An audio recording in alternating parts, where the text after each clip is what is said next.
Hello everyone, how are you? I hope you are very well. In this time, we are going to study about procedure text. Apa sih teks prosedur itu? Mari kita bahas. Procedure text is a piece of text that give us instruction for doing something. Definisi dari teks prosedur adalah teks yang memberikan kita instruksi untuk melakukan sesuatu. Itu definisi dari teks prosedur. Nah, untuk purpose of procedure text, maksud atau tujuan dari teks prosedur yang pertama itu to describe how something is accomplished through a sequence of action or step. Menggambarkan bagaimana sesuatu dilakukan melalui sebuah rangkaian tindakan atau langkah-langkah. Atau kata lain dari communicative purpose of procedure text adalah to tell the step of making or doing something. Memberitahu langkah-langkah membuat atau melakukan sesuatu. Itu purpose atau tujuan dari procedure text. Nanti kita akan juga menjelaskan apa sih pengertian dari generic structure-nya ya, atau ciri-cirinya.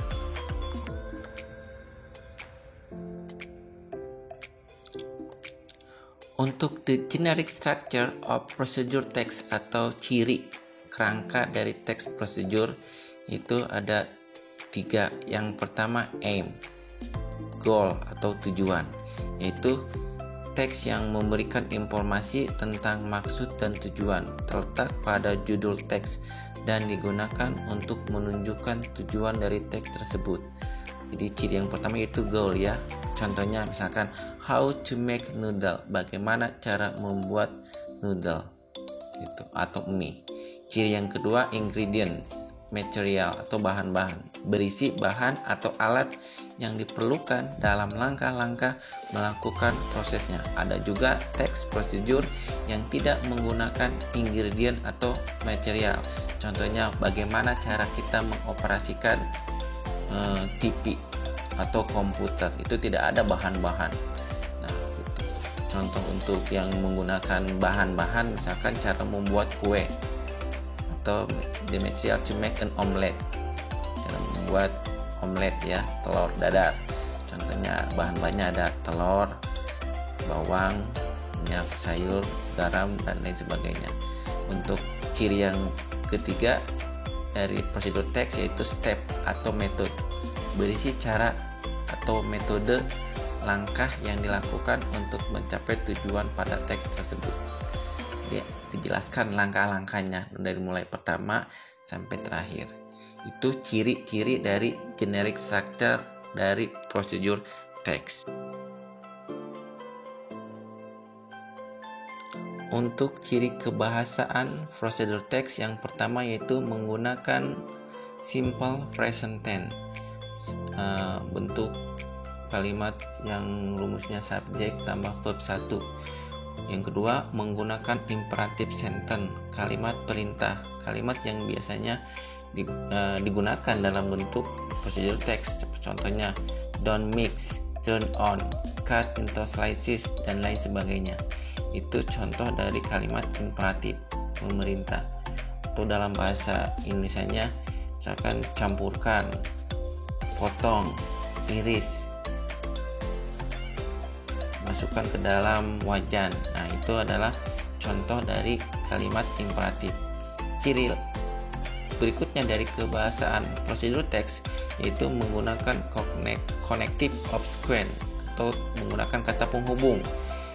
Misalkan kata penghubung then, lalu, while, sementara, atau next, berikutnya, setelah itu, after that.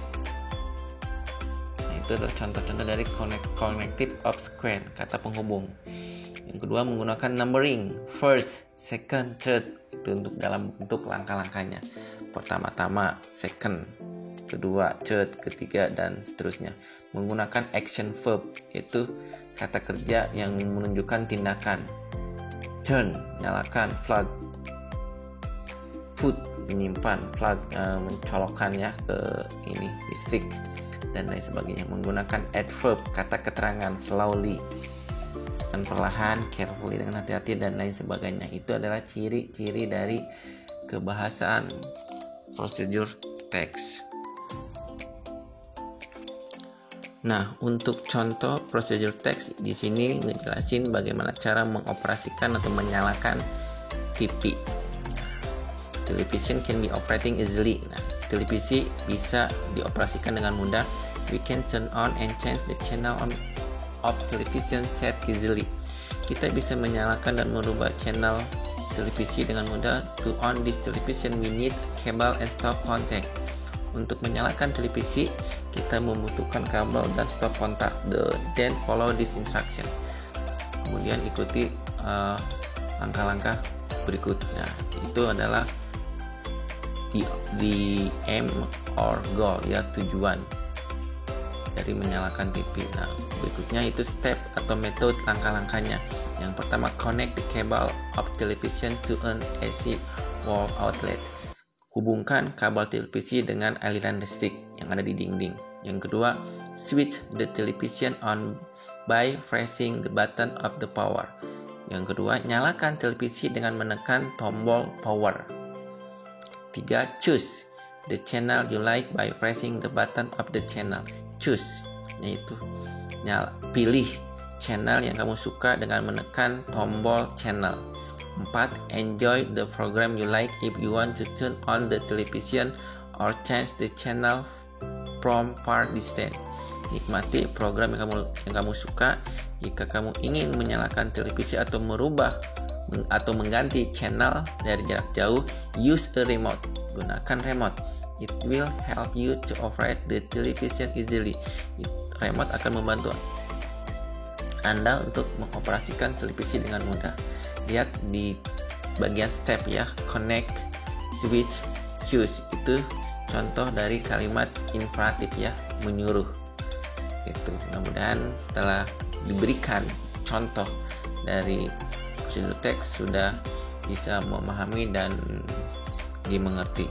Kita cukup, ya, untuk penjelasannya.